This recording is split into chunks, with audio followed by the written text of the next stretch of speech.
बिस्मिल्लाहिर्रहमानिर्रहीम। अस्सलामुअलैकुम दोस्तों, आप देख रहे हैं ऑडियो कुतुब खाना। जिन दोस्तों ने अभी तक इस चैनल को सब्सक्राइब नहीं किया वो जल्दी से सब्सक्राइब करें और बेल आइकन दबा दें ताकि आने वाली अच्छी अच्छी किताबों की ऑडियो आप तक पहुंचती रहे। शुक्रिया। चलिए शुरू करते हैं। एम.ए. राहत का उर्दू नावल आसेब। ये फैसला करने के बाद मैं गुस्ल खाने में दाखिल हो गया। नहा धोकर कपड़े पहनकर बाहर आया था कि शबनम बीबी नाश्ता ले आई और मैंने ये उम्दा नाश्ता किया। मेरे लिबास वगैरह होटल से आ चुके थे और मेरे ही कमरे में सजे हुए थे। घर में इस्तेमाल करने का एक लिबास पहनकर मैं बैठ गया। वैसे मैंने ये देख लिया था कि बराबर वाली अलमारी में लातादाद लिबास सजे हुए हैं। जाहिर है ये सुहेल के होंगे, लेकिन मैंने इनमें से कोई लिबास इस्तेमाल नहीं किया था। वैसे भी मैं इन तमाम चीज़ों से गुरेज करना चाहता था। तो फिर फरजाना भाभी वापस आ गईं। मेरे लिए खासे तोहफे तहफ़ लाई थीं। फिर इन्होंने कहा, माँ बाप से बिल्कुल बातचीत नहीं करोगे? तुम्हें नहीं मालूम अम्मा जान किस कदर बेचैन हैं। ठीक है, चलता हूँ। सुहेल बहुत गम उठाए हैं इन्होंने। अब देखो ना, तकदीर के फैसलों से इनराफ नहीं किया जा सकता। तुम सब से नाराज़गी छोड़ दो। छोड़ दी, मैंने मुस्कुराते हुए कहा। क्या वाकई? बिल्कुल। तो फिर आओ अम्मा जान से लिपट जाओ। और फिर जब मैं अम्मा जान से लिपटा तो मेरे दिल की इंतहाई पोशीदा गोशों से एक दर्द भरी आवाज़ निकलने लगी। ये आवाज़ मेरे कानों में अल्फाज बनकर गूंज रही थी। ये आवाज़ मेरी माँ की थी। आज एक दूसरी माँ से लिपट कर मुझे अपनी माँ याद आ गई थी, लेकिन इन यादों के साथ साथ दिल पर एक बोझ भी था। जैसे भी गुजरती ज़िंदगी गुजार लेती, मेरी परवरिश करती। मैं जवान होता तो इसका सहारा बन जाता। शादी के बगैर क्या वो नहीं रह सकती थी? अरे भीख मांग लेती, बर्तन मांज लेती दूसरे घरों के, लेकिन मुझ पर सौतेला बाप तो मुसल्लत न करती, जिसने मेरी शख्सियत ही मसख करके रख दी थी। सोचने समझने के काबिल होकर मैंने अंदाज़ा लगाया था कि फजल खान दूध वाला एक घटिया और नीच आदमी था। वो इससे ज़्यादा और क्या कर सकता था मेरे साथ जो इसने किया। इसके अपने भी बच्चे थे। मैंने नुमाया फ़र्क देखा था अपने और इन बच्चों के दरमियान, और ये फ़र्क मेरी माँ भी करने लगी थी, चाहे फजल खान के खौफ से ही क्यों ना हो। क्या इसे ये करना चाहिए था? ये नकली अम्मा जान मुझसे लिपटी हुई रोती रहीं और बहरहाल मैंने इन्हें मसनूई दिल के साथ तसल्लियाँ भी दीं। इन्होंने रोते हुए कहा, पागल, जिंदगी में तो बड़ी वसतें हैं। अगर हम लोगों को इस तरह सहारा मिल जाए, तुझे गुरेज नहीं करना चाहिए। तूने बहुत दुख दिए हैं मुझे। आप भी फिक्र रहें अम्मा जान, अब मैं आपको कोई दुख नहीं दूंगा। सो रात डिनर पर भी ये जज्बाती महफिल जारी रही और मैं भी अदाकारी करता रहा। मामलात तकरीबन हल हो गए। अब्बा जान ने भी मेरे साथ शफकत का सलूक किया। फिर दौरान गुफ्तगू मुझे ये बात मालूम हुई कि जवाद बेग साहब मुसलसल धमकियां देते रहे हैं। फरहा बेगम मेरी गैर हाजिरी में आती रही हैं। दिल में एक ख्याल उभरा, ज़रा देखूं तो सही अपनी होने वाली बेगम साहिबा को। और ये बात मैंने फरजाना भाभी से कही तो फरजाना भाभी मुस्कुरा कर बोली, ये हुई ना बात। देखो सुहेल, मैं कोई ऐसी वैसी बात तो नहीं कहूँगी। फरहा बेगम बुरी लड़की नहीं है। थोड़ी बहुत अरसे के बाद तुम्हें पसंद भी आ जाएगी। लेकिन इस वक्त जो कुछ हो रहा है घर की इज्जत के लिए हो रहा है। आप बिल्कुल बेफिक्र रहें, इन सब की शिकायतें दूर कर दूंगा। तो फिर क्या ख्याल है, फरहा को टेलीफोन कर दूं? कर दीजिए, अभी नाज़िल हो जाएगी, रात को वापस चली जाएगी। बड़ी बेतकल्लफ है, तुम्हें बहुत पसंद करती है। अभी तक हम लोगों ने सिर्फ इस ख्याल के तहत जवाद बेग साहब को तुम्हारी वापसी के बारे में टेलीफोन नहीं किया है कि फ़ौरन हंगामा शुरू हो जाएगा। कहीं तुम इस हंगामे से इनराफ न करो। हालात बड़े संगीन चल रहे हैं। जवाद बेग साहब बड़े कारोबारी आदमी हैं। खरे लहजे में कह रहा था कि जो कुछ इन्होंने हमारे लिए किया है सिर्फ फरा के अच्छे मुस्तकबिल के लिए किया है। अगर ये बात नहीं हुई तो फिर ये समझ लीजिए कि दूसरे वो सलूक न करते जो जवाद बेग साहब करेंगे। समझ रहे हो ना? समझ रहा हूँ, लेकिन अब इस वक्त आप इन्हें फ़ोन मत कीजिएगा। कल मिल लेंगे फरा साहिबा से। बहरहाल फरजाना भाभी ने जो कुछ भी किया हो, दूसरे दिन सुबह 11 साढ़े 11 बजे थे कि एक चमचमाती हुई कार इस कोठी के पोर्च में आकर रुकी। मैंने अपने कमरे के खिड़की से इसे देखा था। सूरत शक्ल तो बहुत अच्छी थी, लिबास इंतहाई मॉडर्न, और मोहतरमा की चाल से अंदाज़ा होता था जैसे दुनिया को कदमों तले मसलती हुई चल रही हो। मैं इंतज़ार करता रहा। तमाम मराहिल से गुजरने के बाद वो मेरे कमरे के दरवाजे तक पहुंची और अंदर दाखिल हो गई। दरवाजे ही पर खड़ी मुझे घूरती रहीं। मैं इन्हें सहमी हुई निगाहों से देखता रहा। वैसे दिल में एक अजीब सा एहसास था, ये फराह साहिबा हैं तो सुहेल की मलकियत, लेकिन दिल को इस तरह लुभा रही हैं, भटक जाने को दिल चाहता था। इंतहाई बद अखलाक भी हो और बदतमीज़ भी, इन्होंने फरमाया। जी जी बिल्कुल, मैंने कहा। क्या? मेरा मतलब है बिल्कुल नहीं। तुम पागल हो क्या? जी हाँ, जी हाँ। देखो, मैं ज़रा दूसरी किस्म की लड़की हूँ। मैं कहती हूँ, कहाँ चले गए थे तुम? वो बस ज़रा सैरो से हाथ के लिए गया था। मुझे साथ नहीं ले जा सकते थे? देखने गया था कि कौन कौन सी जगहें इस दुनिया में हम दोनों के काबिल हैं, मैंने कहा, और वो आहिस्ता आहिस्ता बढ़ती हुई मेरे करीब पहुंच गई। तुम इंतहा पसंद हो, बिल्कुल ठीक फरमाया आपने। क्या ठीक ठीक लगा रखी है। कहाँ कहाँ गए थे तुम, मुझे बताओ। और इस तरह सबको बताए बगैर क्यों गए थे? तुम्हें पता है तुम्हारे पीछे सब की क्या हालत हुई? पता होता तो जाता क्यों? बेवकूफ़ कहीं के। शुक्रिया। अब क्या प्रोग्राम है? नाश्ता कर लिया है, दोपहर का खाना खाऊंगा। मैंने कहा, शट अप, नहीं खाऊंगा, मैंने जवाब दिया, और वो हंस पड़ी। बस अब तैयार हो जाओ, तुम्हें पता नहीं मैं तुम्हारे लिए किस कदर परेशान रही हूँ। और पता है इन लोगों ने क्या उड़ाना शुरू कर दिया था? किन लोगों ने? इन्हीं तुम्हारे घर वालों ने। मक्खियाँ उड़ाई होंगी या पतंग उड़ाना शुरू कर दी थी।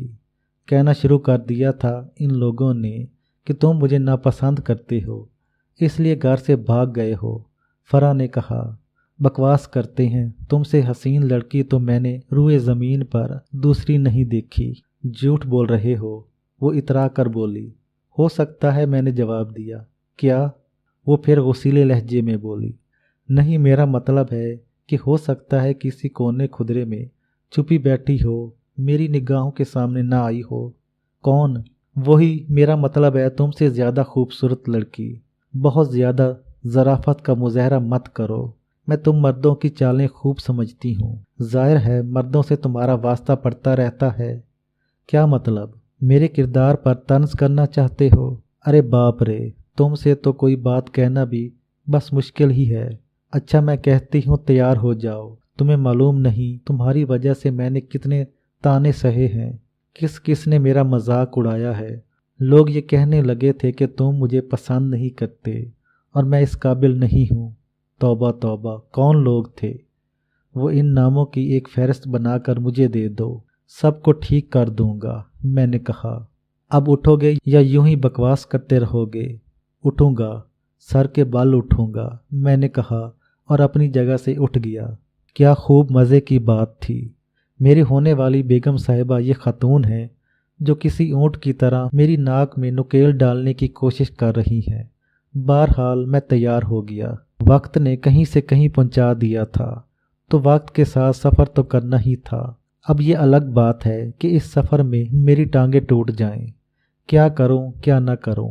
कोई एक बात समझ में आती हो तो इसके बारे में कहूं।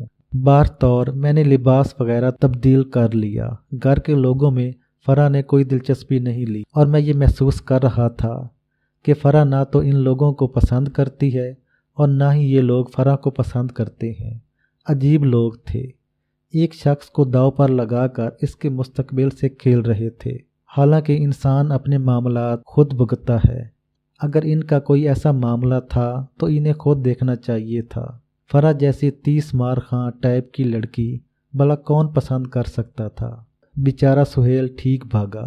ऐसी लड़की के साथ गुजारा करना कितना मुश्किल काम है। बहरहाल फराह साहिबा मुझे अपनी कीमती कार में बिठा कर ले चली। रास्ते में इन्होंने कहा, बताओगे नहीं कहाँ गए थे? भाई फराह, बहुत से मामलात ऐसे होते हैं जिन्हें फ़ौरन ही नहीं बताया जा सकता। अब मैं तुम्हें क्या क्या बताऊं? क्या मतलब है तुम्हारा? क्या दुनिया में कोई ऐसी बात है जो तुम मुझसे भी छुपाओगे? अगर अभी तुम ऐसा कर रहे हो तो शादी के बाद क्या होगा? बिल्कुल बिल्कुल, शादी के बाद शायद मैं तुमसे हर बात छुपाऊं। क्या मतलब है? फराह ने इतनी ज़ोर से ब्रेक लगाया कि मेरा सर डैशबोर्ड से टकराते टकराते बचा। वो मुझे घूर रही थी। वो मैंने सामने से आने वाली गाड़ियों की तरफ इशारा करके कहा, तुम क्या कह रहे थे? तुम खुद समझने की कोशिश नहीं कर रही। क्या मतलब? आज तक कोई ऐसी बात है जो मैंने तुमसे छुपाई है? बस कह दिया कि ज़रा सैर व सेहत के लिए दिल चाहा था, निकल गया था। छोटी सी बात का बतंगड़ बना दिया। फराह ने कार की रफ्तार फिर मुनासिब कर दी थी।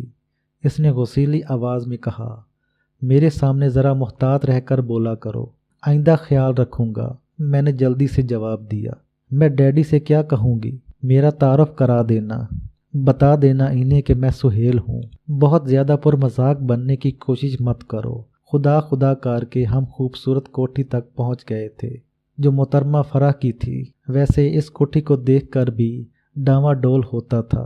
इस तरह से नाज़िम अली साहब की कोठी से ज़्यादा खूबसूरत वसी कोठी थी। ज़ाहिर है फराह के बाप की थी और फराह के बाप जवाद बेग साहब घुटने ज़मीन पर टिका दिए थे और अब वो एक बेटे की कुर्बानी देकर इस साख को बहाल करना चाहते थे।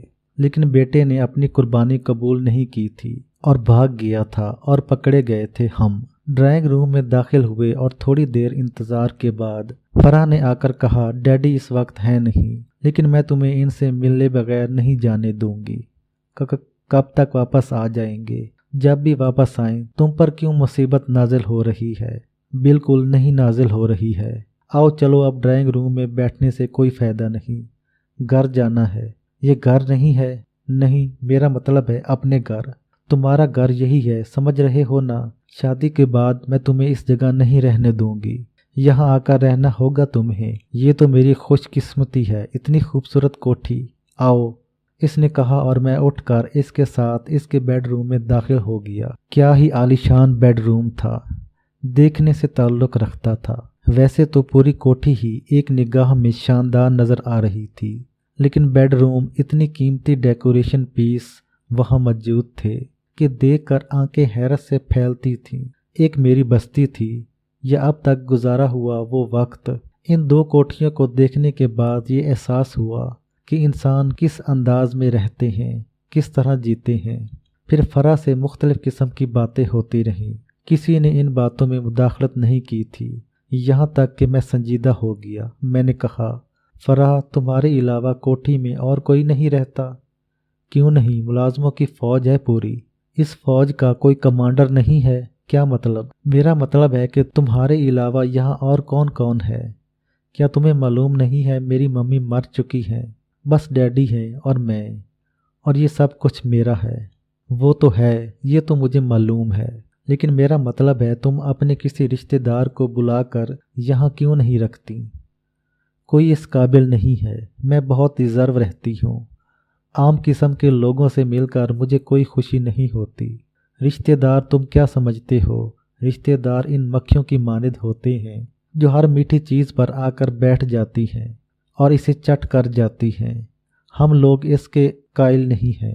हम रिश्तेदारों को दूर ही रखते हैं। ठीक, मैंने कहा, और इसके बाद जवाद साहब से डिनर पर ही मुलाकात हो सकी। वापस आए हुए थोड़ी ही देर गुजरी थी। एक मुलाजिम ने आकर बताया कि जवाद साहब वापस आ गए हैं और अब डिनर रूम में फराह बीबी का इंतज़ार कर रहे हैं। चुनाचा तैयार हो गई, आओ चलते हैं। मेरी खैरियत की ज़मानत देती हो? मैंने कहा और फराह हंस पड़ी और फिर मेरे साथ बाहर निकलती हुई बोली, अब जो हरकत की है इस पर जितनी भी पड़े तुम्हें ही भुगतनी होगी। मैं साथ बिल्कुल नहीं दूंगी। अरे तुम्हें खुदा का वास्ता है, मैंने गड़गड़ाते हुए कहा। जी नहीं जनाब, डैडी की भी एक इज़्ज़त है, एक मकाम है, एक वक़ार है इनका। फिर तुम्हारा क्या ख्याल है, क्या डैडी तुम्हारी वजह से परेशान नहीं होंगे? चलो भाई चलो, इधर से भी भुगत लिया जाएगा। फिर मैंने जवाद साहब की तरफ देखा। शक्ल ही से खरांट मालूम होते थे। देखकर उछल पड़े। तुम?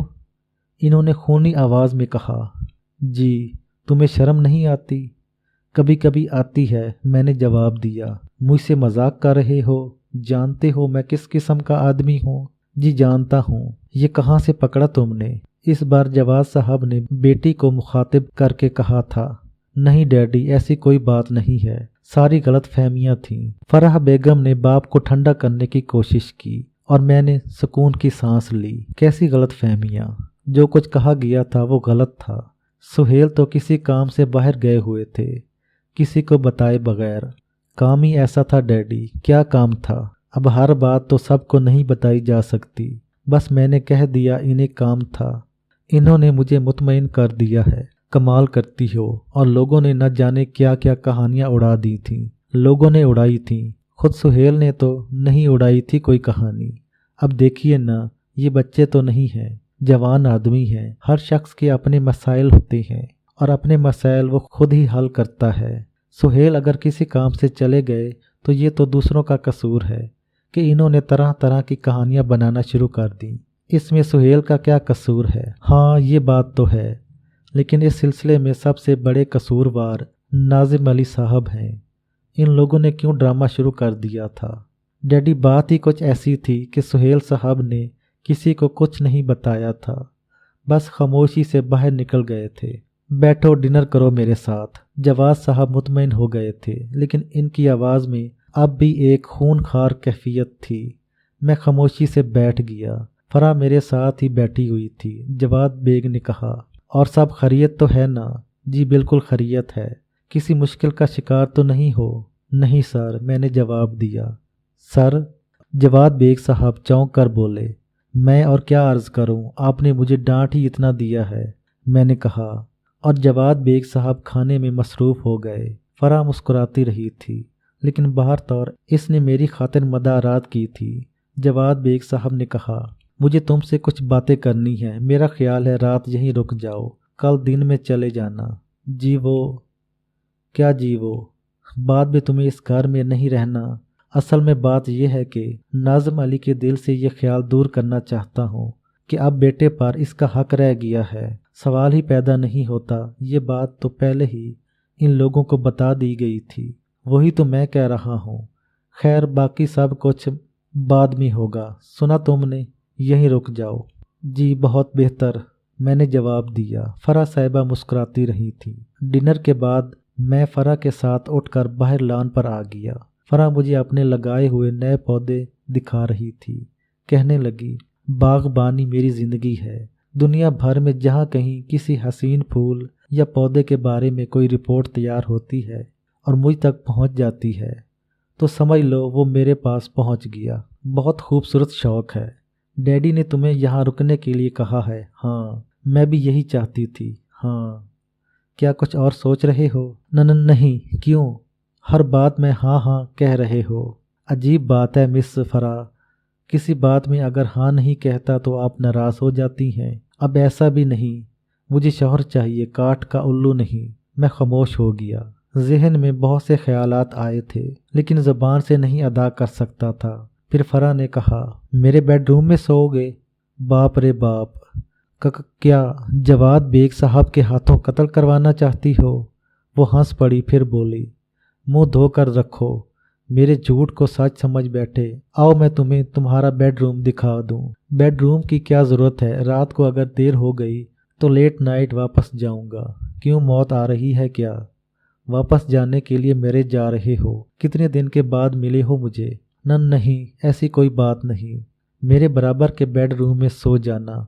और सुनो, रात को मेरे बेडरूम में दाखिल होने की कोशिश न करना। तौबा करता हूँ, मैंने जवाब दिया और वो हंसती रही। इसके बेडरूम के बराबर ही मेरे लिए एक बेडरूम तैयार कर दिया गया था। बेडरूम में काफ़ी देर वो मेरे साथ बैठी रही और फिर मैंने कहा, जब कोई बात नहीं करनी थी जवाद बेग साहब को, तो यहाँ रोकने की क्या ज़रूरत थी? देखो, मुझे गुस्सा मत दिलाओ। असल में तुम नहीं जानते, डैडी तुम पर इतना तसल्लुत रखना चाहते हैं और होना भी यही चाहिए। तुम्हें डैडी का सारा कारोबार संभालना है। अगर अभी से तुमने इनसे इनराफ करना शुरू कर दिया तो मुस्तकबिल में क्या होगा? मुस्तकबिल के बारे में तो मैं भी नहीं जानता। फिर फराह कमरे से वापस चली गई और मैंने कमरे का दरवाज़ा अंदर से बंद कर लिया। फिर मैं मसहरी पर लेटकर इन हालात के बारे में सोचने लगा। अब क्या किया जाए? दिल ही दिल में सोच रहा था कि अचानक मुझे मोंगा की मौजूदगी का एहसास हुआ। वो परछाई सी मेरे सामने आई और इसके बाद मनहूस मूंगा मेरी निगाहों के सामने आ गया।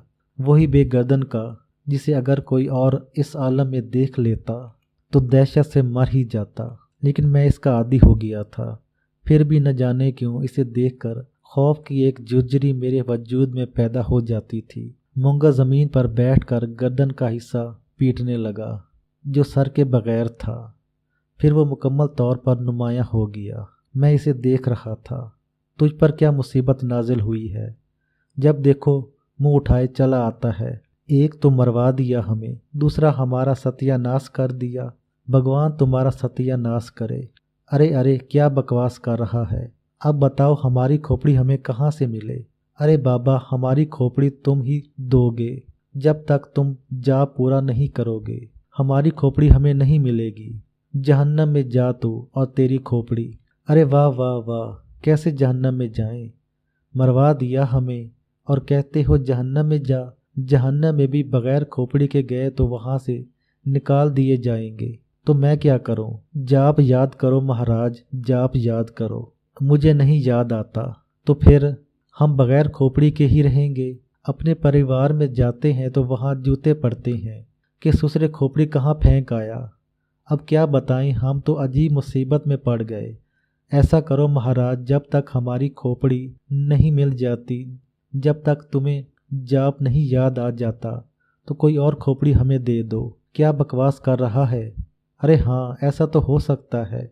अभी जब हम यहाँ आ रहे थे तो हमने एक आदमी को देखा, लंबा तड़ंगा, शक्ल सूरत भी अच्छी थी, पर क्या पता इसकी खोपड़ी हमारी गर्दन पर फिट होगी या नहीं।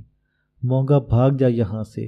देखो महाराज, तुम्हारा हुक्म मानना हमारा धर्म है, पर इस धर्म पर भी हम इस समय चलेंगे जब हमारी खोपड़ी हमें मिल जाएगी। अभी हम इधर के रहे ना उधर के। बताओ क्या करें, हम क्या कर सकते हैं? तो फिर मैं क्या करूं तेरे लिए? महाराज, कोई दूसरी खोपड़ी ही हमें दे दो। मगर कैसे? वो हम बताएंगे। बता, मैंने कहा। तो फिर उठ जाओ। क्या मतलब? अरे मसहरी से नीचे तो उतरो, इसने कहा और मैं मसहरी से नीचे उतर आया। फिर वो आहिस्ता आहिस्ता आगे बढ़ा और दूसरे लम्हे मुझे इसी कैफियत का एहसास हुआ जो पहले भी हो चुका था। मेरा बदन एक लम्हे के लिए भारी हुआ और फिर हल्का हो गया। दिमागी कैफियत बहाल थी, लेकिन बस यूं महसूस होता था जैसे असाब पर कोई सवार है। मेरे मुंह से निकला, ये क्या है मूंगा? बताते हैं, चलो आगे चलो, इसने कहा और मैं गैर इरादी तौर पर आगे बढ़ा। फिर मैंने अपने हाथों से दरवाज़ा खोला। ये एहसास मुकम्मल तौर से मुझ पर सवार था कि मैं इस वक्त अपने काबू में नहीं हूँ। मेरे अज़ा इसके ज़ेरे हिदायत अमल कर रहे हैं। वो मेरे हाथों पैरों से चल रहा है और मैं इसका कुछ नहीं बिगाड़ सकता। आहिस्ता आहिस्ता वो जवाद बेग के बेडरूम की जानिब चल पड़ा। फिर इसने दरवाजे पर दस्तक दी, यानी मैंने, और जवाद बेग ने दरवाज़ा खोल दिया। मुझे देखा और बोले, क्या बात है, आप जाग रहे थे? हाँ, मैं देर से सोता हूँ। सोने से पहले कोई किताब पढ़ता हूँ। मुझे आपसे काम है। आओ अंदर आ जाओ, जवाद बेग ने कहा और मैं अंदर दाखिल हो गया। एक लफ्ज़ मेरा अपना नहीं था। मूंगा मेरी ज़बान से बोल रहा था। फिर अचानक ही अपने हाथ में मैंने एक अजीब सी चीज़ महसूस की। ये अजीब सी चीज़ एक ख़ास किस्म का बड़ा सा खंजर था जो काफ़ी वज़नी था। खंजर मैंने अपने हाथ में महसूस किया। मुझे हैरत बेशक हुई, लेकिन मैं कुछ नहीं कर सकता था। हाँ बोलो, क्या है?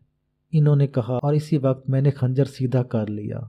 जवाद बेग की आंखें हैरत से फट गई थीं। कहा, क्या बदतमीज़ी है,